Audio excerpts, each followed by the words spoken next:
So let us start with the question number 1. So mathematics में question number 1 था. So ये कह रहा था simple let A and B be two sets in the same universal set. तो अगर मेरे पास ये कोई universal set है और इसमें मेरे पास कोई दो सेट्स हैं, एक है A और एक दूसरा सेट है B. So इसने पूछा है A माइनस B क्या होगा. So obviously A minus B ये वाला एरिया आएगा मेरे पास. और अगर मैं क्वेश्चंस में से देखूं कि कौन सा आंसर इस चीज़ को मैच कर रहा है, तो वो ऑब्वियसली मैच कर रहा है, वो हम देखते हैं. ऑप्शन ए और बी और सी तीनों की वैल्यू निकाल के पुट करके देखेंगे. सो पहला जो ऑप्शन है वो कह रहा है, मैं एक मिनट पेन चेंज करता हूँ. सो पहले ऑप्शन में कह रहा है A intersection B. So A intersection B ये वाला पोर्शन आ जाएगा इस वाली उसमें, तो ये इक्वल नहीं है बिल्कुल भी इसके. जो सेकंड ऑप्शन है वो कह रहा है कि ए डैश इंटरसेक्शन ऑफ बी. तो यानी ए डैश यानी ए को अगर मैं छोड़ दूं पूरा इस तरीके से यहाँ तक जो भी आएगा ए के बाहर वाला जितना एरिया, और अगर मैं उसको इंटरसेक्ट करा दूं बी के साथ, तो ये जो मेरा स्क्वायर स्पेस वाली बन रही है ये वाला बन जाएगा. तो ये भी मुझे नहीं चाहिए. जो तीसरा ऑप्शन है वो है इंटरसेक्शन बी डैश. सो वो मुझे लग रहा है कि आंसर करेक्ट होगा, तो मैं इसको करके देखता हूँ अभी.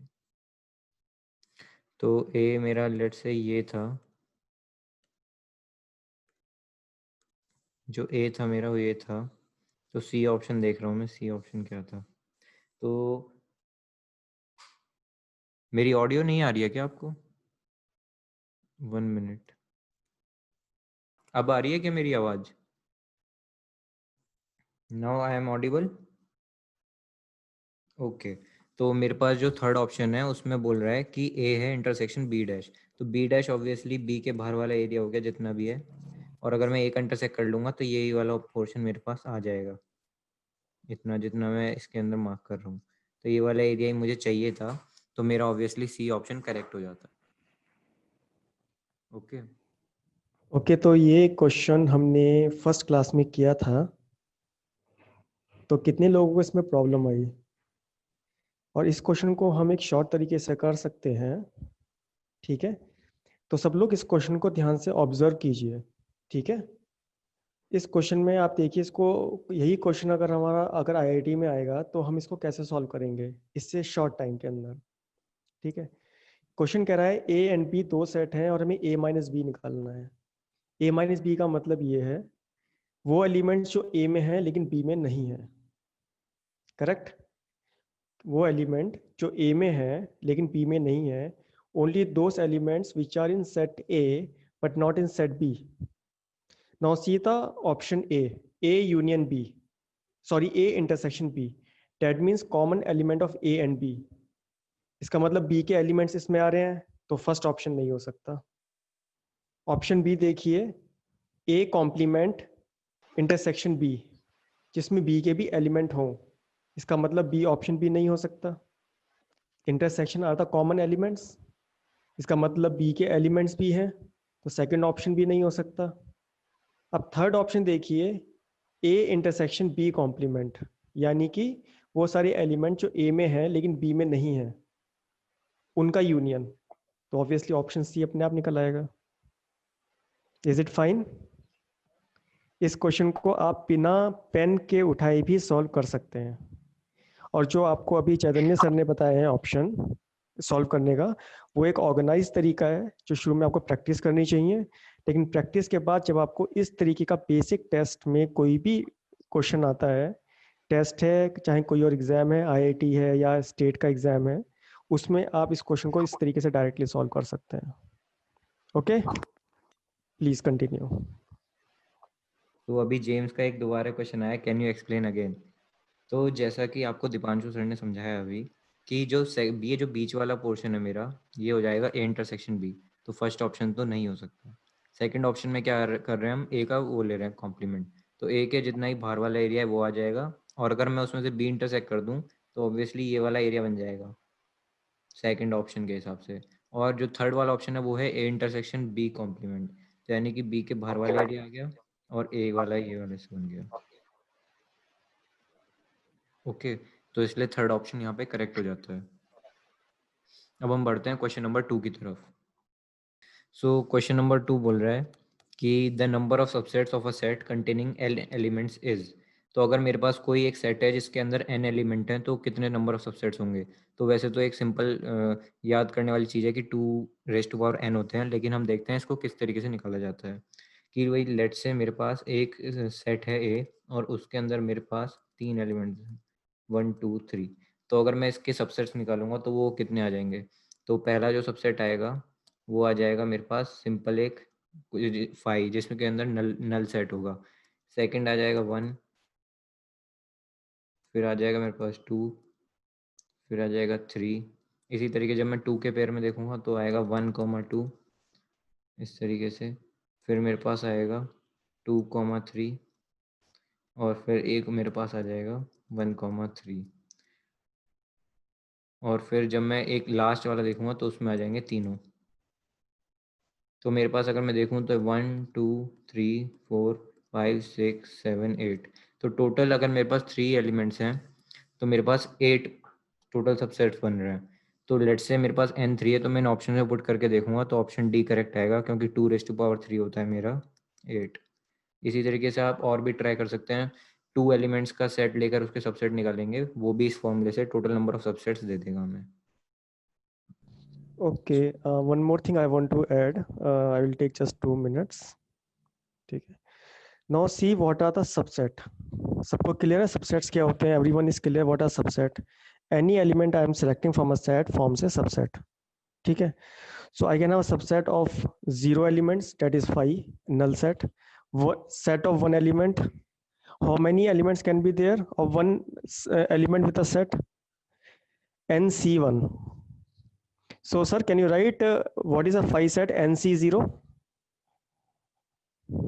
plus ऐसे कितने सबसेट होंगे जिसमें कि एलिमेंट 1 हो। इसका मतलब n एलिमेंट्स में से एक एलिमेंट हमको सेलेक्ट करना है NC1। ऐसे हमें 2 एलिमेंट सेलेक्ट करने हैं तो नंबर ऑफ सेट्स कितने बनेंगे NC2। ऐसे करते करते करते करते हमको जब n एलिमेंट सेलेक्ट करने होंगे दैट विल बी NCN। तो सम क्या बना NC0 plus NC1 plus NC2 plus NC3 up to NCN। और बाइनोमियल थ्योरम में हमने ये बात देखी है कि इस सम को हम कहते हैं that is equal to 2 to power n। We call it 2 to power n। That is how it will straight away go 2 to power n। It also includes null set that is 5। Okay okay please continue. So let's move to question number 3. So question number 3 कहता है कि for any two sets A and B, A intersection A union B is equal to।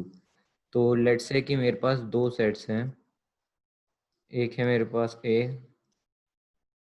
और एक है मेरे पास B।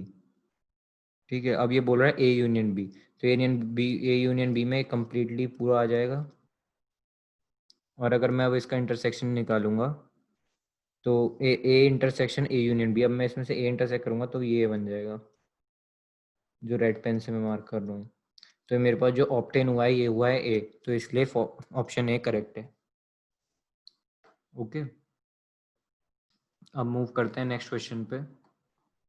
Next question है अपना question number 4 कि अब हमारे पास ए गिवन है 1, 3, 5, और बी गिवन है मेरे पास 2, 4। सो मुझसे पूछा है is 4 a element of A. तो क्लियरली मैं यहाँ से देख सकता हूँ कि जो 4 है वो एक एलिमेंट है बी का और वो ए का एलिमेंट नहीं है। तो ये ऑप्शन हो जाता है मेरे पास इनकरेक्ट। सेकंड मुझसे पूछा है is 4 a subset of A. तो जब 4 ए का एलिमेंट ही नहीं है तो वो उसका सबसेट भी नहीं हो सकता, इस वजह से बी ऑप्शन भी इनकरेक्ट हो जाता है। तीसरी चीज मुझसे पूछी है is B a subset of A. तो मैं आप लोगों से जानना चाहता हूँ कि ये हाँ है या ना है, क्या बी सबसेट है ए का। ओके, तो जागृति का आंसर है नो। ओके, तो जागृति आप एक्सप्लेन करेंगी कि कैसे ये हुआ कि बी ए का सबसेट क्यों नहीं है। बिकॉज सर बी के सारे एलिमेंट ए में होने चाहिए। बिल्कुल सही बात है, बी का कोई भी एलिमेंट ए के अंदर है ही नहीं, बी के 2 एलिमेंट है 2,4 जो ए के अंदर है ही नहीं, इस वजह से ऑप्शन सी करेक्ट आंसर हो जाता है। वो सॉरी, ऑप्शन सी भी इनकरेक्ट हो जाता है और ऑप्शन डी अपना करेक्ट आंसर हो जाता है। ओके, सो नेक्स्ट क्वेश्चन पर हम मूव करते हैं। ओके, जस्ट होल्ड ऑन, मेरे को इसके ऊपर एक क्वेश्चन पूछना है and now Riya will answer it. Okay, अगर हमारी पी के सेट के अंदर 2,4 की जगह 1,3 होता तो क्या सी ऑप्शन राइट होता रिया? Yes sir. ओके, तो आप कह रही हैं B is a subset of A और B belongs to A. If B had the elements as 1 and 3, then would the C option be correct? नहीं नहीं, करेक्ट नहीं होगा क्योंकि बी ए का एलिमेंट है, सबसेट नहीं है। Yes. So B belongs to A, but B is not a subset of A in that case. Okay, please continue. Okay, so हम नेक्स्ट क्वेश्चन की तरफ मूव करते हैं जो कि है question number 5। So question number 5 में एक नई चीज आपने देखी होगी कि सिमेट्रिक डिफरेंस क्या होता है। What is the symmetric difference of A and B. तो ये सिमेट्रिक डिफरेंस एक फॉर्मूला होता है जिसमें हम क्या करते हैं, ए माइनस बी लेते हैं और एक जगह बी माइनस ए लेते हैं और दोनों का यूनियन कर देते हैं। सो ये सिंपल एक फॉर्मूला होता है जो आपको याद रखना है। ये आपने एक नई चीज इसमें देखी होगी, तो इसलिए इसका आंसर हो जाता है बी। इसी के बेसिस पर 6th क्वेश्चन भी था, उसमें आपको सिमेट्रिक डिफरेंस निकालना था। सो ये जो क्वेश्चन नंबर 6 है, is the symmetric difference of A हमें गिवन है, बी गिवन है, उन दोनों का सिमेट्रिक डिफरेंस निकालना है। तो उसके लिए हम सबसे पहले क्या करेंगे, ए माइनस बी की वैल्यू कैलकुलेट करेंगे, फिर बी माइनस ए की वैल्यू कैलकुलेट करेंगे और उन दोनों का यूनियन कर देंगे। तो यहाँ पे अगर मैं ए माइनस बी की वैल्यू निकालूंगा तो मेरे पास आ जाएगी 1,2। ओके, और अब अगर मैं b माइनस ए की वैल्यू निकालूंगा तो मेरे पास आ जाएगी 4,5। अगर मैं अब इन दोनों का यूनियन कर दूंगा तो हो जाएगा 1,2,4,5। सो मेरा ऑप्शन बी यहाँ पर करेक्ट हो जाता है। तो जो 5th क्वेश्चन पर फॉर्मूला दे रखा है सिमेट्रिक डिफरेंस का है, तो ये आपको याद भी रखना है। ओके, आप इसका स्क्रीनशॉट ले सकते हैं। सो हम यहाँ पर नेक्स्ट क्वेश्चन पर आ गए हैं जो कि हमारा है क्वेश्चन नंबर 7। तो for any two sets A and B, A minus B union B minus A का इसने वैल्यू पूछी है कि हम इसे और किस तरीके से लिख सकते हैं। तो बेसिकली ये है A minus B union of B minus A. So इसे हम सिंपल सेट्स की वेन डायग्राम से कर सकते हैं। लेट्स से मेरे पास ये ए है और ये है मेरे पास बी। तो अगर मैं a माइनस बी कैलकुलेट करूंगा तो a माइनस बी आ जाएगा मेरे पास इधर वाला एरिया और b माइनस ए आ जाएगा मेरे पास ये वाला एरिया। तो बेसिकली हम इंटरसेक्शन वाले पार्ट को छोड़ दे रहे हैं, है ना। अगर मैं a और b का यूनियन कर दूंगा और उसमें से ये वाला पार्ट हटा दूंगा तो मेरे पास यही चीज़ बनकर आ रही है। ये वाला पार्ट मुझे रिमूव कर देना है जो मैंने डार्क रेड से मार्क किया है। तो इसलिए ये सिंपल हो जाएगा a यूनियन b और इसमें से माइनस कर देंगे हम a इंटरसेक्शन b वाला पार्ट। तो मेरे पास यही चीज़ बन जाएगी और ये मेरा ऑप्शन है नंबर सी। इस वजह से ऑप्शन नंबर सी करेक्ट हो जाता है। स्क्रीनशॉट ले सकते हैं आप इस चीज़ का। नहीं, डायरेक्ट फॉर्मूलाज तो इस तरीके से कोई होते नहीं है, लेकिन हम वेन डायग्राम की हेल्प से अपने फॉर्मूलेज खुद डिजाइन कर सकते हैं। सो क्वेश्चन नंबर 8 पर मूव करते हैं हम लोग। तो क्वेश्चन नंबर 8 में मुझसे पूछा है that which of the following statements is false. तो इसको भी सेम वेन डायग्राम से अगर मैं करूंगा तो बहुत इजीली हो जाएगा। तो लेट्स से मेरा ए सेट है और ये कोई दूसरा सेट है बी। ओके, तो यहाँ पे पूछा गया है what is A minus B. पहला ऑप्शन हम देख रहे हैं अभी। ओके, तो पहले क्वेश्चन में ए माइनस बी को अगर मैं प्लॉट करूंगा तो वो हो जाएगा इस तरीके से। और यहीं पर अगर मैं इसको देखूं ए इंटरसेक्शन बी डैश के इक्वल है, तो मैं पेन चेंज करता हूँ पहले। सो बी डैश हो जाएगा मेरे पास बी के बिल्कुल बाहर वाले एरिया, बी डैश के बाहर वाला। अब मैं उससे इंटरसेक्ट करा रहा हूँ ए पार्ट से। तो ए पार्ट से अगर मैं इंटरसेक्शन कराऊंगा उसका तो ऑब्वियसली मेरे पास ए माइनस बी वाला एरिया सो अगर मैं इसको इंटरसेक्ट करूंगा तो मेरे पास ऑब्वियसली ए माइनस बी वाला एरिया यहाँ पे फॉर्म होगा इस तरीके से। तो इसलिए ऑप्शन ए तो मेरा करेक्ट है। अब देखते हैं, चेक करते हैं ऑप्शन नंबर बी को। ऑप्शन नंबर बी को भी सेम वेन डायग्राम से शो करेंगे। लेट्स से ये है मेरा ए, यहाँ पे है मेरा बी। तो अब अगर मैं इसमें a माइनस बी कैलकुलेट करूँ तो मेरे पास आ जाएगा ये वाला एरिया। और सेकंड पार्ट में देखें तो ये बोलता है a intersection b, intersection b हो जाएगा ये वाला एरिया। और उसमें से a minus A intersection b करना है, तो ऑब्वियसली a में से जब मैं इस एरिया को माइनस कर दूंगा इंटरसेक्शन b को, तो मेरे पास यही वाला एरिया बनेगा। तो सेकंड वाला ऑप्शन भी करेक्ट है। अब देखते हैं एक बार थर्ड वाला ऑप्शन। थर्ड वाले ऑप्शन में a minus B same Venn diagram पहले प्लॉट करेंगे। ये मेरा a है, ये b है। तो अब अगर मैं देखूं, ये बोल रहा है a माइनस बी, तो a माइनस बी आ जाएगा मेरे पास ये। अब b का कॉम्प्लीमेंट पूछ रहा है नेक्स्ट पार्ट में, तो b का कॉम्प्लीमेंट बाहर वाला एरिया हो गया सब, b को छोड़ छाड़ के जो भी बचा वो b का कॉम्प्लीमेंट हो गया। ये a भी आ गया उसमें, ठीक है। अब वो बोल रहा है a माइनस दिस कर दो, तो a में से अगर मैं इसको माइनस करूंगा इस तरीके से तो वो तो नहीं हो पाएगा। तो इसलिए मेरा जो ऑप्शन नंबर सी आ जाता है वो आ जाता है इनकरेक्ट। अब ऑप्शन नंबर डी भी देख लेते हैं एक बार। तो अगर मैं ऑप्शन नंबर डी की बात करूं तो ये हम कर रहे हैं सेम वेन डायग्राम से। ये मेरा ए है, ये मेरा बी हो गया। अब यहाँ पर अगर मैं a माइनस बी देखूँ तो ये आ गया, ठीक है। फिर अगर मैं इसमें a यूनियन b करूँगा नेक्स्ट पार्ट में तो ये वाला एरिया आ जाएगा पूरा। और मैं उसमें से माइनस कर रहा हूँ b, तो अगर मैं उसमें से b माइनस कर दूंगा, ये वाला पार्ट हटा दूंगा एक तरीके से, तो मेरे पास ऑब्वियसली a माइनस बी बचेगा। तो मेरे पास जो इसमें पूछा था फॉल्स, तो फॉल्स मेरे पास सी है, तो सी हो जाता है मेरे पास आंसर। ओके, तो ये मेरा था फर्स्ट पार्ट यहाँ पे जो मैंने शो किया था, सेकंड पार्ट यहाँ पे शो किया, थर्ड पार्ट ये, और फोर्थ पार्ट ये। सो अब मूव करते हैं क्वेश्चन नंबर 9 की तरफ। क्वेश्चन नंबर 9 एक मल्टीपल चॉइस क्वेश्चन है शायद से। सो ये पूछता है for any 3 sets a, b and c, तो इसमें से कौन सी चीज़ ट्रू है। तो हमें ट्रू चीज़ पता लगानी है। सिमिलरली हम जिस तरीके से क्वेश्चन नंबर 8 किया उसी तरीके से हम यहाँ पे भी वेन डायग्राम बनाएंगे। लेट्स से मेरे पास है a, ये मेरे पास हो गया b, और ये मेरे पास हो गया c, ठीक है। तो अब ये बोल रहा है b माइनस सी करो। यहाँ पे मैं पेन चेंज कर लेता हूँ। सो अब अगर मैं b माइनस सी और a का इंटरसेक्शन लूंगा इस तरीके से, तो देखते हैं क्या बनेगा। तो b में से अगर मैंने c माइनस किया तो मेरे पास आएगा ये वाला पार्ट।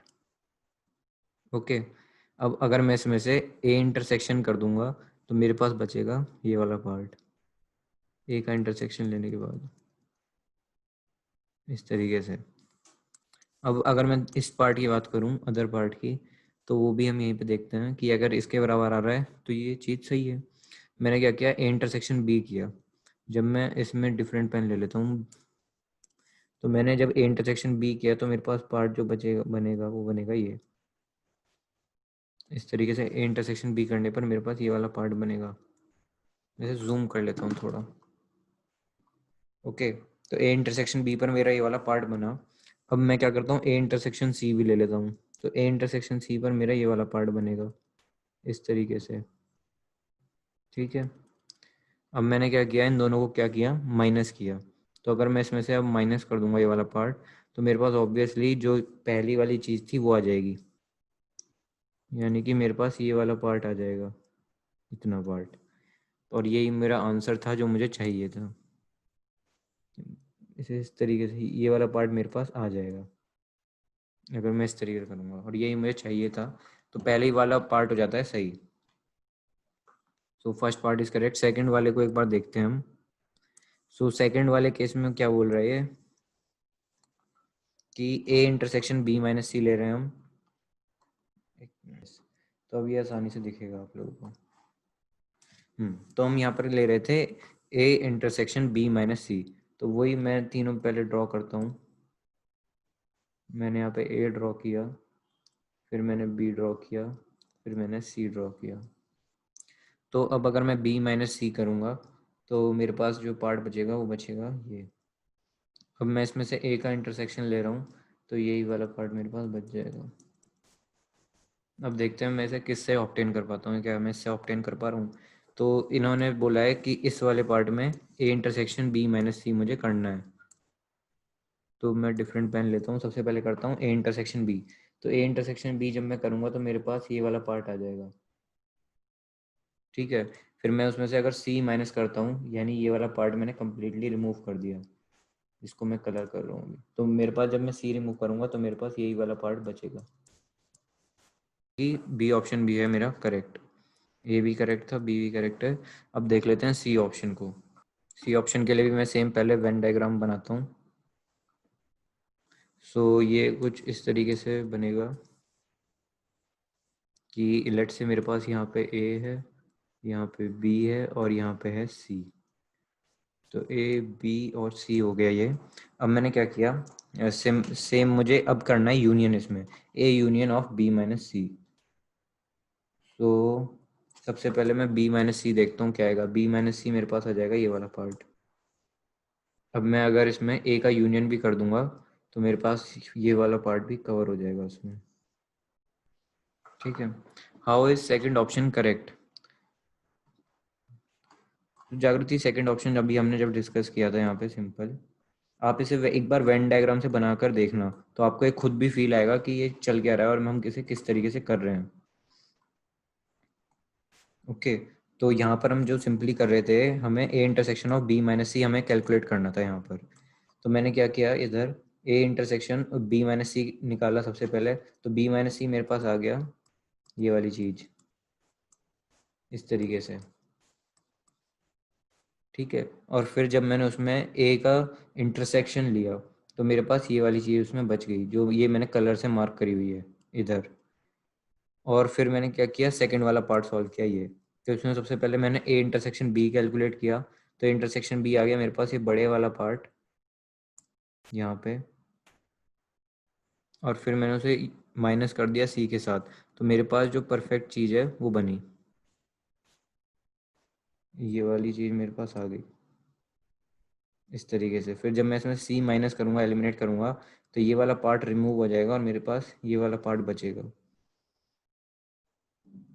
ओके, तो अभी हम सी पार्ट देख रहे थे। तो सी पार्ट भी जब मैं देख रहा हूँ तो यहाँ से वो मुझे लग रहा है कि सही है। तो सी पार्ट में अभी तक हमने यूनियन किया था, उसका जो सेकंड वाला पोर्शन है वो बोल रहा है ए यूनियन बी और ए यूनियन सी डैश का इंटरसेक्शन हमें निकालना है। तो वो देखते हैं किस तरीके से करना है। सो ये वेन डायग्राम से करना इसलिए सिखा रहे हैं आपको, ताकि वेन डायग्राम पे आप हर एक क्वेश्चन कर सकें। वेन डायग्राम से चीज़ें बस ईजी हो जाती हैं। सो यहाँ पे मैंने क्या किया, ए यूनियन बी अगर मैं करूँगा तो मैं अलग उस पर ड्रॉ कर लेता हूँ सेकंड पार्ट को। ये सी सी का ये फर्स्ट पार्ट है और ये सी का ही सेकंड पार्ट है। तो मैंने क्या किया, सेम ए बी और सी ड्रॉ किए, ठीक है। अब ये बोल रहा है ए यूनियन बी करने के लिए, तो ए यूनियन बी आ जाएगा मेरे पास ये, ठीक है। फिर हमें बोला गया है ए यूनियन सी डैश करने के लिए। तो ए यूनियन अगर मैं सी डैश करूंगा तो सी डैश हो जाएगा मेरे पास बाहर वाला पोर्शन, और अगर मैं उसमें ए यूनियन करूंगा तो सी का इस वाले हिस्से को छोड़कर मेरे पास सब कुछ आ जाएगा बाहर वाला, इस तरीके से। इस तरीके से मेरे पास आ जाएगा सी के इस वाले पार्ट को छोड़ के। अब मुझे क्या करना है, इन दोनों का लेना है इंटरसेक्शन। तो ऑब्वियसली जब मैं इनका इंटरसेक्शन लूंगा तो मेरे पास जो बचेगा अंदर, वो मैं दिखाता हूँ आपको कौन सा एरिया मेरे पास बचेगा। तो अगर अब मैंने इन दोनों का इंटरसेक्शन लिया तो मेरे पास ये वाला एरिया कवर हो जाएगा, ये वाला। जहाँ पे ब्लू और रेड लाइन्स आ रही है मैं उनको लूंगा, यार ये वाला हिस्सा कवर हो जाएगा क्योंकि यहाँ पर ब्लू और रेड लाइन आ रही है। ओके, और हम अगर ऊपर देखें तो ऊपर फर्स्ट पार्ट में भी क्या हो रहा था, ये वाला एरिया पूरा कवर हो रहा था और ये वाला एरिया कवर हो रहा था। तो अगर आप देखें कि फर्स्ट पार्ट और सेकंड पार्ट बिल्कुल सेम एरिया कवर कर रहे हैं, इसलिए जो सी ऑप्शन है वो भी हमारा हो जाता है करेक्ट। होप सो आप लोगों को ये चीज़ समझ में आई होगी। तो इसलिए मेरे पास सी ऑप्शन भी करेक्ट हो जाता है। इसी तरीके से हम डी को भी देखते हैं। एक बार ये चीजें आप खुद भी अपने हैंड से ड्रॉ कर कर देखिएगा, क्योंकि तभी ये जब हैंड्स ऑन प्रैक्टिस होती है तभी क्लियर हो पाती हैं ये चीजें। तो मेरे पास जो बी वाला पार्ट है वो मैं देखता हूँ। सो मेरे पास जो डी पार्ट था वो था A intersection of B minus C. तो सिमिलरली मैंने यहाँ पे ड्रॉ किया अपना यूनिवर्सल सेट, उसके अंदर 3 सेट बनाए, ए बी और सी, ए बी और सी। अब मैंने क्या किया, बी माइनस सी किया। तो जब मैं बी माइनस सी करूँगा तो मेरे पास अब पोर्शन आ जाएगा ये वाला, ठीक है। अब मैं क्या करूँगा, A intersection of B minus C करूँगा, यानी ए का अगर मैं इसमें इंटरसेक्शन ले लूँ तो मेरे पास जो पोर्शन बचेगा वो बचेगा ये वाला पार्ट, ठीक है। अब मैं क्या करता हूँ, इसका मैंने जैसे फर्स्ट पार्ट ड्रॉ किया है उसी तरीके से मैं इसका सेकंड पार्ट भी ड्रॉ करता हूँ। तो यहाँ पे मैंने इसका फर्स्ट पार्ट ड्रॉ किया, अब ये जो सेकंड पार्ट है इसका मैं यहाँ ड्रॉ कर रहा हूँ। अगर ये इक्वल आते हैं तो वेल एंड गुड, वरना फिर ये ऑप्शन इनकरेक्ट है। तो ए ऑप्शन यहाँ हो गया, बी ऑप्शन यहाँ हो गया, सी ऑप्शन यहाँ हो गया, ठीक है। तो अब अगर मैं ए यूनियन बी करूँगा तो मेरे पास जो पोर्शन आएगा वो आएगा ये, इस तरीके से पूरा ए यूनियन बी करने पर कवर हो जाएगा, ठीक है। फिर मैं क्या करता हूँ, एक नेक्स्ट न्यू पेन ले लेता हूँ और वहाँ से मैं ए यूनियन सी करता हूँ, ये जो लिखा हुआ है। तो ए यूनियन सी मेरे पास ये रेड से मैं कर रहा हूँ, इस तरीके से सी वाला पार्ट भी पूरा कवर्ड हो जाएगा, ठीक है। तो अब ये बोल रहा है कि मुझे लेना है इसका इंटरसेक्शन, ओ सॉरी माइनस करना है मुझे, ये कि ए यूनियन बी को मुझे इससे माइनस कर देना है। तो देखते हैं मेरे पास क्या बचेगा। तो मेरे पास जो चीज़ बचेगी वो है, अगर मैं माइनस करूँगा तो वो पार्ट जहाँ पे कुछ भी नहीं बचेगा ए यूनियन बी के अंदर, ये ए यूनियन बी के अंदर जितना भी रेड पार्ट है वो सब हटा देंगे। तो अगर मैं ए यूनियन बी के अंदर रेड पार्ट हटा दूँ तो मेरे पास ये वाला एरिया बचेगा। तो क्लियरली मैं देख सकता हूँ कि ये दोनों फर्स्ट पार्ट सेकंड पार्ट जो है अनइक्वल आ रहे हैं। तो इस वजह से जो ऑप्शन डी है वो हो जाता है मेरा इनकरेक्ट। तो मेरे पास जो क्वेश्चन नंबर था ये मेरे पास 9, तो क्वेश्चन नंबर 9 के मेरे पास 3 करेक्ट आंसर्स बनते हैं, एक तो option A, option B and option C. Hope so आपको ये समझ में आया होगा। आप इसका स्क्रीनशॉट ले सकते हैं, वरना ये पीडीएफ फॉर्म में तो आपको मिल ही जाएगा। ये मैंने यहाँ पे ए पार्ट समझाया था, ये बी पार्ट समझाया है, ये सी पार्ट के फर्स्ट और सेकंड ऑप्शन हो गए, और ये डी पार्ट का फर्स्ट ऑप्शन और डी पार्ट का सेकंड ऑप्शन। होप सो आपने स्क्रीनशॉट ले लिया होगा। नेक्स्ट क्वेश्चन की तरफ मूव करते हैं। नेक्स्ट क्वेश्चन है हमारा क्वेश्चन नंबर 10। क्वेश्चन नंबर 10 में एक प्रॉब्लम है कि इसके जो ऑप्शंस है ना वो चारों सेम है, तो इसलिए कोई बात नहीं, इसको ध्यान ना देते हुए हम इसे सॉल्व करेंगे, देखेंगे करेक्ट आंसर क्या आता है। तो जो ऑप्शन ए, लेट ए मेरा कोई सेट है, तो एट ए के अंदर आ रहे हैं मेरे सारे रियल नंबर्स एक्स जो कि 4 या 4 से बड़े हैं। तो यानी ए जो है मेरा वो कंटेन कर रहा है 4 को, 5 को, 6 को, इस तरीके से इन्फिनिटी तक जा रहे हैं रियल नंबर्स के।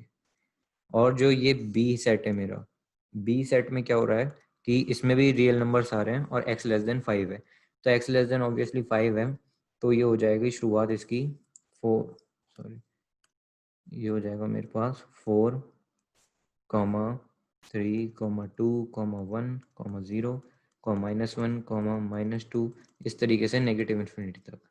तो मैं बोला है ए इंटरसेक्शन बी, तो ए और बी में क्या क्या चीज़ें कॉमन है, तो ऑब्वियसली बस 4 इसमें कॉमन है, तो इसलिए ए इंटरसेक्शन बी हो जाएगा मेरा यहाँ पे 4। तो 4 तो ऑप्शन में है ही नहीं, इसलिए ऑप्शन में ध्यान नहीं देंगे हम लोग। तो करेक्ट आंसर इज इसका 4। तो आई थिंक मेरे पास बस 2 ही रिस्पॉन्स आए थे, इसमें रिया का था, जागृति का था, और इस क्लास में हैं हर्ष, हर्ष हैं क्लास में, हर्ष हैं, हर्ष का था, ईशांक, अनन्या, अभिनव। मैं एक बार रिस्पॉन्स शीट चेक करता हूँ। तो मेरे पास टोटल जो है 15 रिस्पॉन्सेज आए थे। ओके, तो काफ़ी बच्चे हैं आज। सो हम यहाँ पे सारे ही डाउट्स कवर कर रहे हैं। जेम्स का नहीं था। जेम्स, आपने ये वीकली टेस्ट क्यों नहीं किया, बताएंगे आप? I don't have connection sir. Okay, no problem James. तो ये मैथ्स वाला पोर्शन आपको समझ में आ गया होगा। ओके, तो हम जो अभी मैथ वाला पोर्शन हमने खत्म किया है, हम देखते हैं फिजिक्स वाला पोर्शन अब। सो फिजिक्स वाले पोर्शन में जो हमारा फर्स्ट क्वेश्चन था वो था कि let's say we have 2 cars P and Q. ठीक है, तो मैं इसे थोड़ा जूम करता हूँ सबसे पहले। तो ये आपको क्वेश्चन तो दिख रहा होगा। ओके, सो मेरे पास यहाँ पे क्या थी, 2 कार्स थी P and Q। They start from a point at the same time in a straight line and their position are represented by equations दे रखी है हमें डिस्प्लेसमेंट की, दोनों कार्स की। At what time do the cars have the same velocity. तो हम अगर देखें वेलोसिटी निकालने का जो फॉर्मूला था वो था मेरे पास कि मैं डिस्प्लेसमेंट को डिफरेंशिएट कर देता था। तो वेलोसिटी थी मेरी equal to dx by dt। ठीक है, तो मैं क्या कर रहा था कि मैं डिस्प्लेसमेंट को डिफरेंशिएट कर रहा था और वेलोसिटी निकाल रहा था। तो ये हमसे पूछ रहे हैं eight what time do the cars have the same velocity, यानी कि दोनों कार्स की सेम वेलोसिटी होनी है। तो यानी कि अगर मैं दोनों को डिफरेंशिएट करूंगा दोनों इक्वेशंस को, तो मैं इक्वल टू रख दूंगा और मेरे पास इस तरीके से टाइम निकल कर आ जाएगा, क्योंकि इन्होंने हमसे टाइम पूछा है। तो हम देखते हैं इसे किस तरीके से करेंगे। लेट्स से पहले मैं वीपी कार की वेलोसिटी निकाल रहा हूँ। तो वीपी कार की वेलोसिटी हो जाएगी D differentiation of x P T over d T. और सिमिलरली अगर मैं वी क्यू निकालूं तो वी क्यू हो जाएगी मेरे पास differentiation of x Q t over d t. तो मैं सिंपल इसे डिफरेंशिएट करता हूँ तो हो जाएगा a T plus B T square का differentiation with respect to time, और यहाँ पे ये हो जाएगा वी क्यू मेरे पास differentiation of f t minus t square upon d t. Okay, so अब सिंपल मुझे इसे यहाँ पे डिफरेंशिएट कर देना है। तो ये मेरे पास आ जाएगा सिमिलर, अगर मैं करूँगा एक टर्म को तो ए हो गया, और अगर दूसरी टर्म को करूँगा तो हो जाएगा 2bt। ये आ गया मेरे पास वीपी। और इसी तरीके से वी क्यू आ जाएगा मेरे पास, एफ आ जाएगा इधर माइनस 2t आ जाएगा इधर। तो मुझे सिंपल कुछ नहीं करना, मुझे इन दोनों को इक्वल रख देना है, क्योंकि इसने बोला है कि सेम वेलोसिटी है दोनों गाड़ियों की। तो इसलिए v P equal to v Q जैसे ही मैं रखूँगा तो ये हो जाएगा a plus 2y of b t is equal to f minus 2t। Sir v dot d v integral कैसे करें, how to solve, can you explain me. तो v डॉट डी वी वो हम नेक्स्ट क्वेश्चन में देखने ही वाले हैं कि किस तरीके से हमें इंटीग्रेट करना है। तो बस आप तब तक के लिए वेट कर लीजिए। वैसे v डॉट डी वी का सिंपल इंटीग्रेशन हो जाएगा v स्क्वायर ओवर 2। ओके, जागृति का एक क्वेश्चन है, तो इसे मैं जैसे ही इक्वल करूँगा तो ये मेरे पास यहाँ से टाइम की वैल्यू मैं कैलकुलेट कर लेता हूँ। तो हो जाएगा मेरे पास time is equal to f minus a upon, और ये हो जाएगा 2 कॉमन ले लेंगे तो अंदर आ जाएगा 2 1 प्लस बी। तो इस तरीके से मेरे पास टाइम आ जाएगा। और अगर मैं ऑप्शंस में देखूं तो ये ऑप्शन और नंबर डी मेरा करेक्ट है। तो फिजिक्स का क्वेश्चन नंबर 1 था, या फिर टेस्ट का क्वेश्चन नंबर 11। आप इसका स्क्रीनशॉट ले सकते हैं। सो नेक्स्ट क्वेश्चन है, नेक्स्ट क्वेश्चन में मेरा पूछ रहा है if the velocity of particle is v is equal to A T plus B T square where a and b are constant then the distance traveled by it between 1 second and 2 second is। तो basically मैंने बताया था कि velocity time का graph का अगर मैं integration करता हूँ तो मेरा डिस्प्लेसमेंट या डिस्टेंस मेरे को बताता है।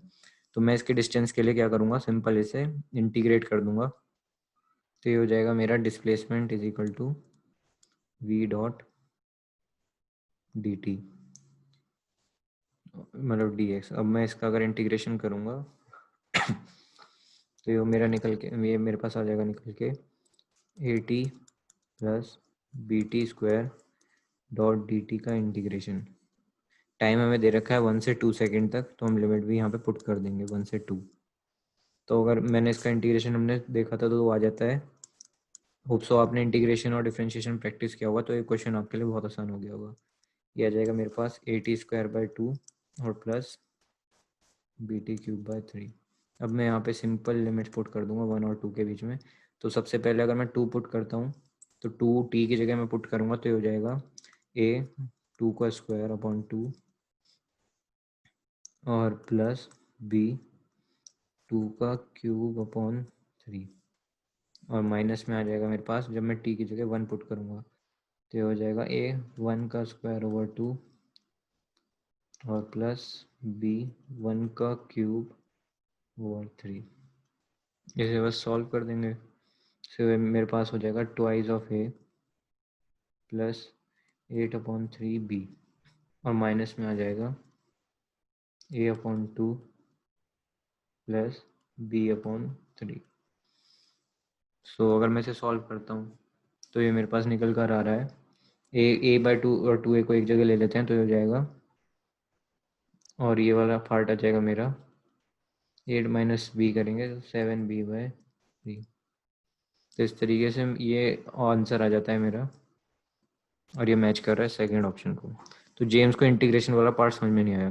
तो जेम्स, आपने इंटीग्रेशन वाली क्लास अटेंड करी थी? उस समय हमने इंटीग्रेशन बहुत अच्छे तरीके से डिस्कस किया था, लेकिन फिर भी चलो यहाँ पे दोबारा हम डिस्कस कर देते हैं। तो अगर मेरे पास जो इंटीग्रेशन है x raise to power n, तो उसका मेरे पास फॉर्मूला होता है xn+1/n x एंड dx। अगर मैं इंटीग्रेशन कर रहा हूँ तो आई वाज़न्ट देयर, तो हमने वो यूट्यूब पर अपलोडेड है, तो आप उस वीडियो को देखिए। सो आप वो उस वीडियो को देख सकते हैं, तो वहाँ पे आप दोबारा इंटीग्रेशन को समझ सकते हैं, लेकिन मैं फिर भी आपको बता दे रहा हूँ फॉर्मूला। तो फॉर्मूला है x raise to power n का डॉट dx का मैं इंटीग्रेशन करता हूँ तो आ जाता है x raise to power n+1/n। तो मेरे पास यहाँ पे सिंपली इस वाले पार्ट में जो t रेज टू पावर 1 था, तो इस वाले पार्ट में मेरे पास t रेज टू पावर 1 था, तो n की जगह मैंने 1 पुट करूंगा तो ये हो जाएगा t² इस तरीके से, और यहाँ पर n की वैल्यू 2 थी मेरी, तो ये हो जाएगा 2 + 1 3/3। सो इस तरीके से हम इंटीग्रेशन वाले पार्ट को सॉल्व कर सकते हैं। यूट्यूब पर आप देखोगे तो आपको इंटीग्रेशन वाली वीडियो मिल जाएगी। नेक्स्ट पार्ट पे अब हम मूव करते हैं। ये क्वेश्चन हमारा हो गया है, ये मेरा था क्वेश्चन नंबर 12।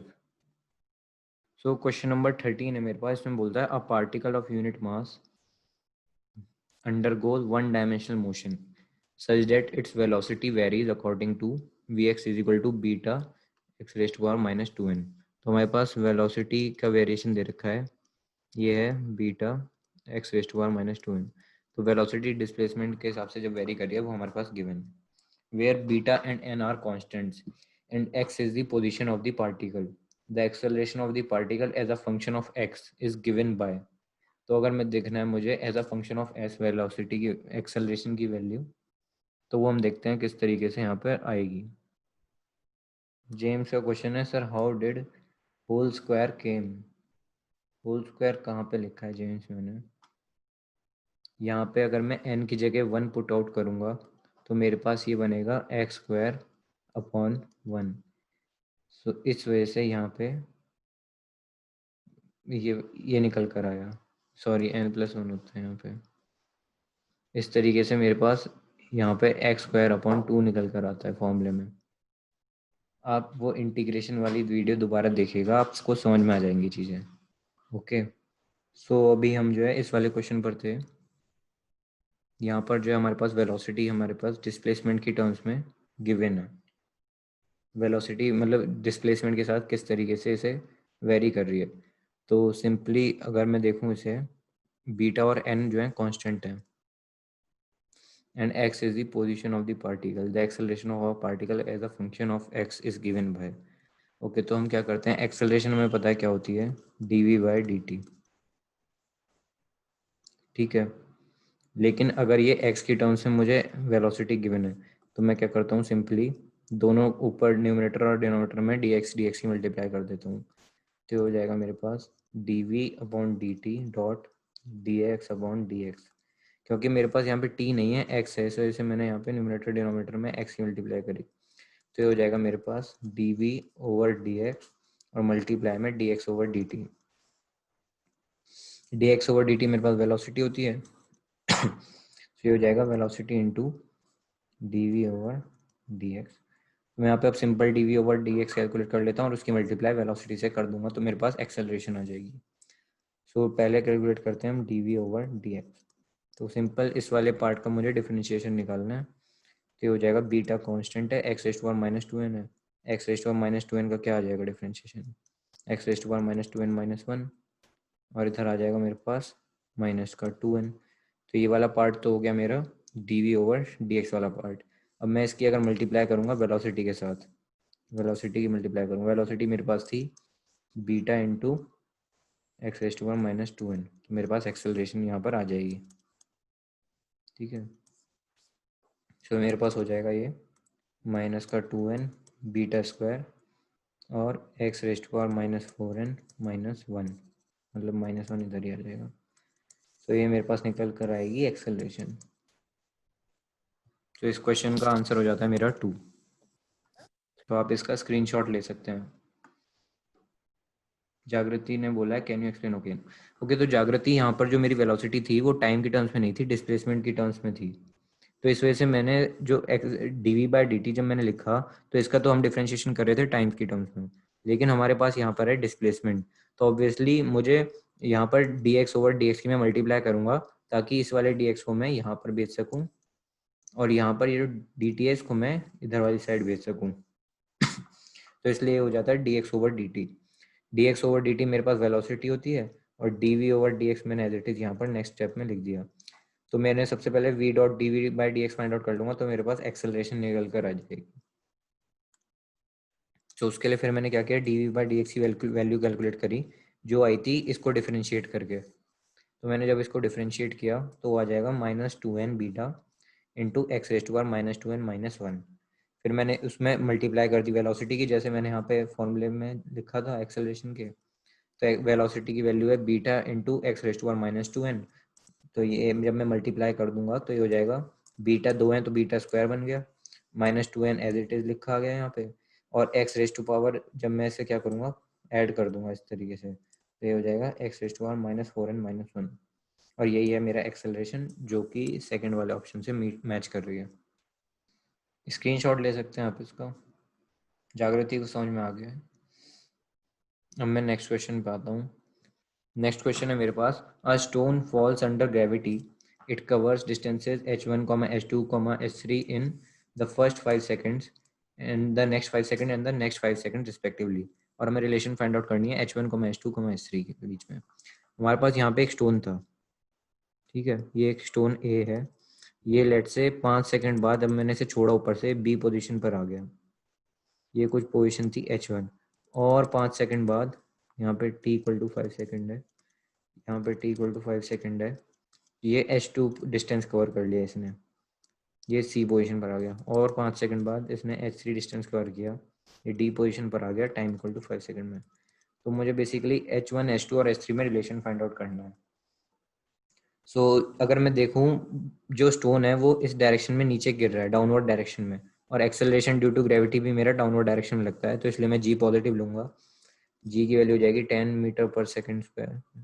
ओके, तो अब अगर मैं उसे ऊपर से छोड़ रहा हूँ स्टोन को तो u की वैल्यू हो जाएगी मेरी 0। तो अगर अब मैं ए बी पाथ के लिए देखूँ, फॉर पाथ ए बी, मैं इक्वेशन अप्लाई करता हूँ s equal to ut plus half at square, और एक्सेलरेशन है मेरा g, तो मैं यहाँ पे सिंपल हाफ gt स्क्वायर भी लिख सकता हूँ। तो अब s यहाँ पे है मेरा h1 इक्वल हाइट, u मेरा 0 है तो ये वाला पार्ट हो जाएगा 0, और प्लस मैं करूँगा हाफ g 10 है, और t मेरा 5 गिवन है तो ये हो जाएगा 5 का स्क्वायर। तो मेरे पास जो h1 की वैल्यू आती है वो आएगी मेरी यहाँ से 125। नेक्स्ट पार्ट के लिए मैं क्या करता हूँ, मैं ले लेता हूँ पाथ a से c तक। तो a और c में भी मैं सेम यही फॉर्मूला लगाऊंगा, s equal to ut plus half at square. तो यहाँ पे ले लेते हैं h1 प्लस h2, उसने डिस्टेंस कवर किया, ओके, और u 0 था तो इसलिए फर्स्ट पार्ट 0 हो गया, और हाफ gt स्क्वायर में हो जाएगा हाफ g की वैल्यू मेरे पास 10 है, और टाइम मेरे पास हो जाएगा डबल 5 प्लस 5, दोनों टाइम ले लेंगे तो हो जाएगा 10 सेकेंड यानी इसका स्क्वायर। तो h1 प्लस h2 ये दोनों मेरे पास आ जाएंगे कितने। फिर मैंने क्या किया, तीसरे स्टेप में a और d ले लिया, a और d के बीच में डिस्टेंस हो जाएगा मेरा h1 plus h2 plus h3, और मैं सिंपल अप्लाई कर देता हूँ इक्वेशन, ut मेरा 0 है और यहाँ पे लिख दूंगा हाफ g, और टाइम हो जाएगा मेरा 15, तो यानी ये हो जाएगा 15 का स्क्वायर।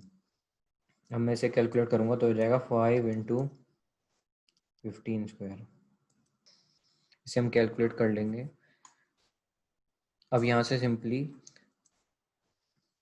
h1 प्लस h2 की मेरे पास वैल्यू आ चुकी है, h1 plus h2 plus h3 की मेरे पास वैल्यू आ चुकी है, h1 की मेरे पास वैल्यू आ चुकी है, H1 है मेरे पास 125, H1 प्लस H2 है मेरे पास 500 और H1 plus H2 plus H3 है मेरे पास, इसे कैलकुलेट कर लेते हैं तो हो जाएगा 225 इंटू 5, 125। ठीक है, तो अगर मैं इसमें से ये वाली इक्वेशन माइनस कर दूंगा तो मेरे पास H3 की वैल्यू आ जाएगी, यानी 1125 माइनस 500, तो मेरे पास आ जाएगा 625 H3 की वैल्यू। इसी तरीके से अगर मैं इन दोनों को माइनस कर दूंगा तो मेरे पास H2 की वैल्यू आ जाएगी, जो कि आएगी 500 माइनस 125, यानी कि 75 आ गया इधर, और ये हो गया 375। ठीक है, तो H2 आ गया मेरे पास 375। सो अब मैं इन दोनों के बीच, तीनों के बीच में रिलेशन फाइंड आउट कर लेता हूँ। H1 125 है, H2 375 है, तो अगर मैं इन दोनों को डिवाइड करता हूँ H2 ओवर H1 को, तो ये आ जाएगा 375 ओवर 125, तो ये हो जाएगा मेरा 3, यानी H2 is equal to 3H1। ठीक है, इसी तरीके से मैं क्या करता हूँ, H3 ओवर H1 करके देखता हूँ। H3 ओवर H1 करूँगा मैं तो आ जाएगा 625 अपॉन 125, यानी कि 5, और मैं इससे लिख सकता हूँ H3 is equal to 5H1। सो मेरे पास ये दो रिलेशंस आ गई हैं, H2 इक्वल टू 3H1 और H3 इक्वल टू 5H1। तो अगर मैं देखूंगा तो ये ऑप्शन नंबर 2 से मैच कर रही है, इसलिए ऑप्शन नंबर 2 हो जाता है मेरा करेक्ट। ठीक है, आप इस चीज़ का स्क्रीनशॉट ले सकते हैं। फिर बढ़ते हैं हम नेक्स्ट क्वेश्चन की तरफ। रिकॉर्डिंग आपको मिल जाएगी पूरे डाउट सेशन की यूट्यूब पर, वहाँ पे आप सिंपल बस ज्ञान बोध ही डाल देना, यूट्यूब चैनल आ जाएगा अपने नाम का। नेक्स्ट क्वेश्चन पे मूव करते हैं। नेक्स्ट क्वेश्चन है मेरा, the motion of a particle along a straight line is describe by question this, x equal to 8 plus 12t minus T cube, where x is in meter and t is in seconds, the retardation of the particle when its velocity become zero. तो सबसे important point है यहाँ पे कि velocity become zero. ठीक है, अब velocity zero हो गई है तो हम वेलोसिटी कैसे फाइंड आउट करते थे, dx ओवर dt से। तो ये हो जाएगा मेरे पास differentiation of 8 plus 12t minus T cube over d t. तो ये वेलोसिटी का फर्स्ट टर्म हो जाएगी 0, सेकेंड टर्म हो जाएगी 12, थर्ड टर्म हो जाएगी -3t²। तो यानी कि यहाँ से अगर मैं टाइम निकालूँ कि किस टाइम पे वेलोसिटी मेरी 0 हो रही है, तो वो टाइम मेरा आ जाएगा निकल कर, ये वेलोसिटी तो हो गई मेरी 0, क्योंकि वेलोसिटी 0 हो रही है तो इसलिए ये हो जाएगा 12 इक्वल टू 3t², यानी कि टाइम मेरा आ जाएगा यहाँ से 2 सेकेंड्स। नेगेटिव हम टाइम लेते नहीं है, यानी कि टाइम 2 सेकेंड पर मेरी वेलोसिटी 0 हो रही है, और हमें पता लगाना है retardation of the particle, particle की रिटार्डेशन क्या। ओके, सो यहाँ पर मैं सिंपल, जैसे मेरे पास वेलोसिटी का मेरे पास फॉर्मूला है ये, सो यहाँ पर जब मैं एक्सेलरेशन फाइंड आउट करूँगा, सो एक्सेलरेशन आ जाएगा dv by dt। How do we know where to apply differentiation and integration. So ये मैंने आपको जब वेलोसिटी और एक्सेलरेशन, इंस्टेंटेनियस वेलोसिटी सब बताई थी, तो वहाँ पे मैंने आपको बताया था कि जो वेलोसिटी टाइम का ग्राफ होता है, जहाँ हमें एरिया निकालना पड़े उस जगह हम अप्लाई करते हैं इंटीग्रेशन, और जहाँ हमें स्लोप निकालना पड़े उस चीज़ का, वहाँ हम अप्लाई करते हैं डिफरेंशिएशन। अब आप इंटीग्रेशन और डिफरेंशिएशन की क्लास में जेम्स थे नहीं, तो शायद ये चीज़ आपको इसलिए समझ में नहीं आ रही। मैं फिर भी कह रहा हूँ, आप एक बार वीडियो दोबारा रिपीट पर देखिएगा यूट्यूब पर जो पड़ी हैं, तो वहाँ से आपको चीज़ें क्लैरिफाई हो जाएंगी कि इंटीग्रेशन हम अप्लाई कर रहे थे एरिया के लिए और स्लोप के लिए फाइंड आउट कर रहे थे डिफरेंशिएशन। यहाँ पे मैं आपको अभी इसलिए नहीं समझा सकता क्योंकि बाकी जो स्टूडेंट्स हैं उनको समझ में आ रहा है और उनका टाइम इस तरीके से वेस्ट होगा, तो इसलिए हमने रिकॉर्डिंग वाली फैसिलिटी भी दी थी कि अगर आपको चीज़ समझ में नहीं आती तो आप वहाँ से भी जाकर देख सकते हैं। ओके, तो अभी के लिए मैं सिंपल इस क्वेश्चन को कंटिन्यू करता हूँ। तो एक्सेलरेशन dv बाई dt हो जाएगी, वेलोसिटी मेरी जो आई थी वो आई थी यहाँ से 12 माइनस 3t²। ये जब मैंने वेलोसिटी निकाली थी वो इतनी आई थी। मैं यहाँ से इसको डिफ्रेंशिएट करता हूँ तो ये हो जाएगा मेरा 12 माइनस 3t² का differentiation with respect to time. So ये हो जाएगा मेरे पास 0 एंड माइनस ऑफ 60। तो एक्सेलरेशन की जो वैल्यू हो जाती है वो मेरी हो जाएगी -60। और अगर मैं यहाँ पे 2 सेकेंड्स पुट कर दूंगा तो ये हो जाएगा acceleration equal to -12 metre per second square. तो इस तरीके से मेरा ऑप्शन नंबर डी करेक्ट हो जाता है। एक्सेलरेशन यहाँ पे माइनस में इसलिए आई है क्योंकि ये बॉडी रिटार्ड कर रही है। अगर ये बॉडी एक्सेलरेट करती तो ये पॉजिटिव में आ जाती। ओके, आप इस चीज़ का स्क्रीनशॉट ले सकते हैं। तो जेम्स, मैं आपको फिर भी थोड़ा बहुत आइडिया दे देता हूँ कि कहाँ पे हम डिफरेंशिएशन इंटीग्रेशन अप्लाई कर रहे हैं। तो आप इस चीज़ को अभी के लिए तो याद कर लीजिए, बाकी आप समझने के लिए वीडियो देख लीजिएगा कि जब हमारे पास डिस्प्लेसमेंट गिवन है, एक्स की वैल्यू गिवन है टाइम के रिस्पेक्ट में, तब हम उसको डिफरेंशिएट करते हैं dx को with respect to dt velocity निकालने के लिए। ठीक है, और अगर हमें एक्सेलरेशन निकालनी है तो हम क्या करते हैं, ये जो वेलोसिटी निकल कर आती है इसका डिफरेंशिएशन कर देते हैं दोबारा से, तब मेरे पास आ जाती है एक्सेलरेशन। अब लेट्स से कि मेरे पास एक्सेलरेशन और टाइम के बीच में रिलेशन गिवन है और मुझे वेलोसिटी फाइंड आउट करनी है, तब उस केस में मैं क्या करूंगा, ये इंटीग्रेट कर दूंगा। तो a डॉट डी टी जो होगा उसको मैं इंटीग्रेट कर दूंगा, तब मेरी वेलोसिटी आ जाएगी।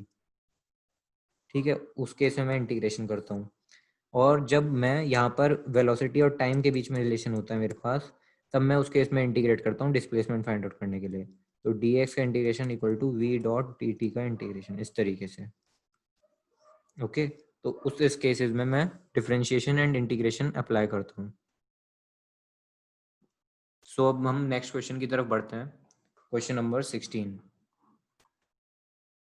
क्वेश्चन नंबर 16 है, boy standing at the top of a tower of 20 meter height drops a stone. तो टावर है कोई 20 मीटर की हाइट पर, वहां से मैं क्या कर रहा हूँ, स्टोन को एक ड्रॉप कर रहा हूँ नीचे। एक बॉय खड़ा है यहाँ पे, उसने स्टोन को ड्रॉप किया। Assuming g equal to 10 metre per second square, the velocity with which it hits the ground. तो जब वो ग्राउंड पे हिट करेगा तो उसकी वेलोसिटी कितनी होगी, मतलब उससे पहले कितनी होगी, क्योंकि ग्राउंड पे गिरने के बाद तो वो रुक ही जाएगा ऑब्वियसली, तो जीरो हो जाएगी। तो मैं यहाँ पर simple s is equal to U T plus half G T square लगा देता हूँ, या फिर मैं यहाँ पर अप्लाई करता हूँ V square equal to U square plus 2gs, तो उससे इजीली निकल जाएगी। ये हाइट मेरी 2 मीटर है, V square equal to U square plus 2gs apply करेंगे यहाँ, क्योंकि ग्रेविटेशनल एक्सेलरेशन भी नीचे लग रही है। और ये है 10 metre per second square.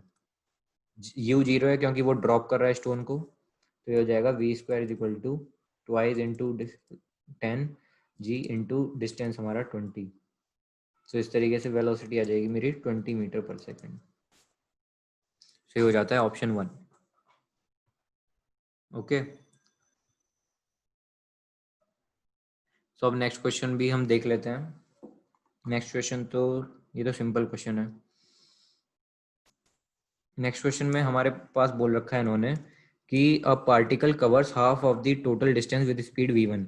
Late say कोई पार्टिकल था मेरा और उसे यहाँ से यहाँ तक जाना था, और ये उनका हाफ है, ये a है, ये b है, ये c है। तो a से b तक वो चलता है v1 स्पीड से, और दूसरा हाफ कवर करता है वो v2 स्पीड से। तो उसकी एवरेज स्पीड कंप्लीट जर्नी के दौरान कितनी हो जाएगी। तो ये बेसिकली हमें फाइंड आउट करना है कि what will be the average speed in his complete journey. So अगर मैं कंप्लीट जर्नी की बात करता हूँ तो मुझे उस केस में सिंपल है, एवरेज वेलोसिटी ही निकालनी पड़ेगी, मेरे पास और कोई ऑप्शन नहीं है। तो बेसिकली मैं क्या करता हूँ, सबसे पहले टाइम कैलकुलेट कर लेता हूँ कि उसने कितने टाइम में इतना डिस्टेंस कवर किया। लेट से उसने ए से बी तक टाइम लिया t1 सेकेंड और बी से सी तक टाइम लिया t2 सेकेंड्स। ओके, तो यहाँ पे मैं सिंपल फॉर्मूला लगाता हूँ कि डिस्टेंस हो जाएगा मेरे पास ए बी, वो इक्वल हो जाएगा वेलोसिटी इंटू टाइम के v1 इंटू t1। और इसी तरीके से अगर मैं डिस्टेंस देखूँ बी सी, तो वो हो जाएगा v2 इंटू t2। ठीक है, तो अब अगर मैं देखूँ यहाँ पे तो t1 की वैल्यू आती है मेरी ए बी अपॉन v1, और इसी तरीके से t2 की वैल्यू आती है मेरी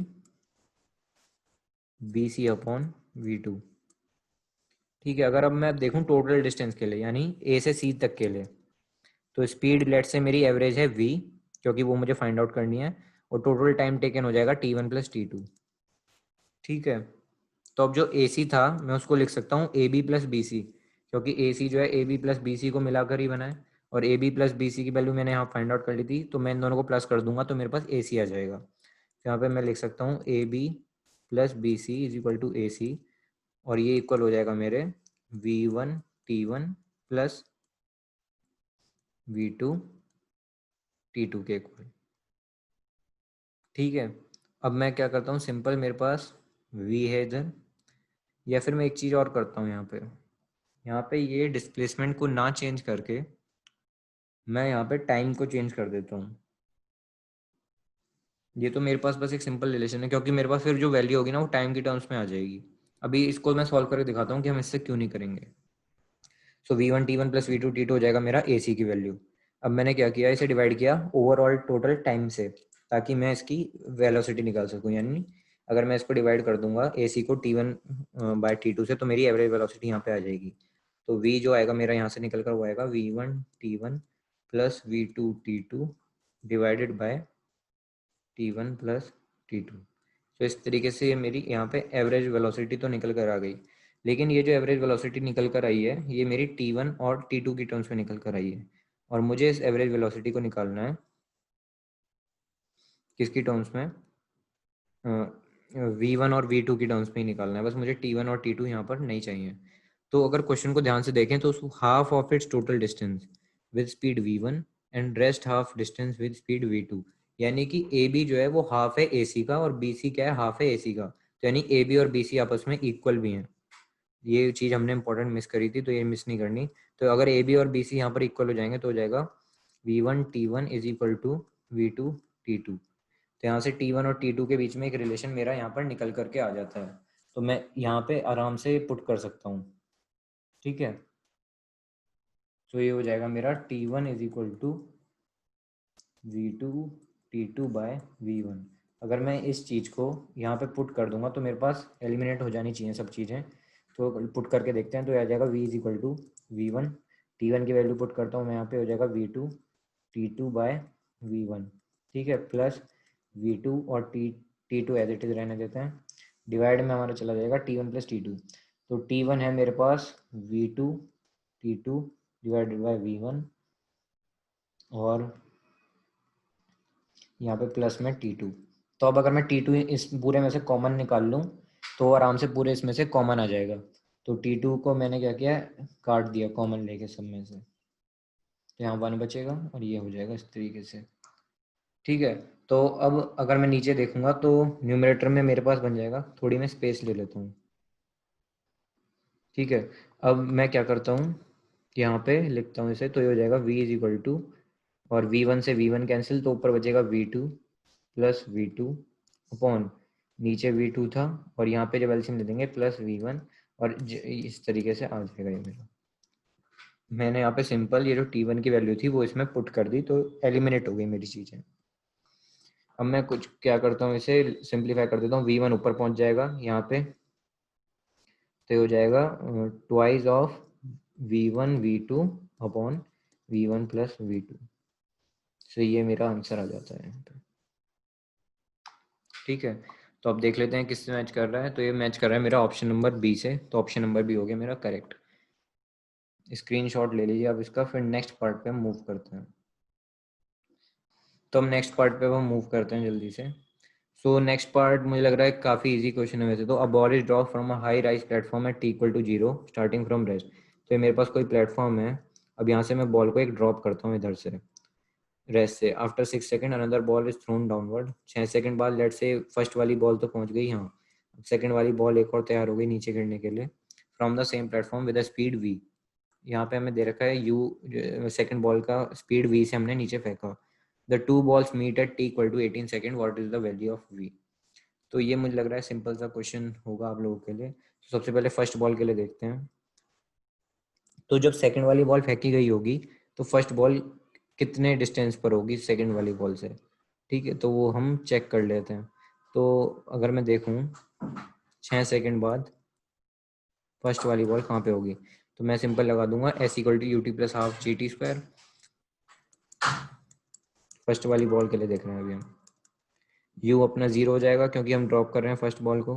g अपना 10 लेना है हमें, तो हो जाएगा 5 इंटू टी स्क्वायर। t हमारे पास 6 सेकेंड से शुरुआत के लिए, तो हो जाएगा 6 का स्क्वायर, ये आ जाएगा मेरा डिस्प्लेसमेंट।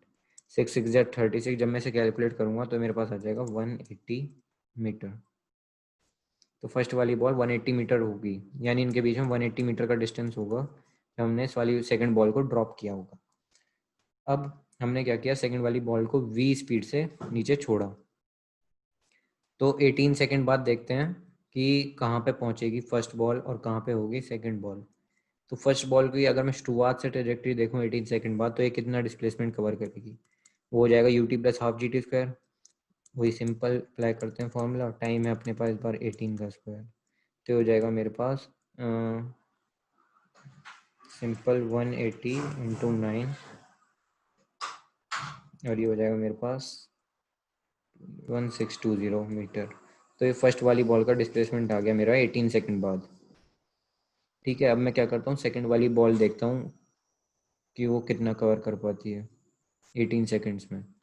तो डिस्प्लेसमेंट तो दोनों का बराबर है क्योंकि दोनों बॉल मीट कर रही हैं, तो 1620 इक्वल टू v इंटू 18 और प्लस हाफ जी अपने पास 10 है और टी स्क्वायर हम यहाँ पर कर देंगे।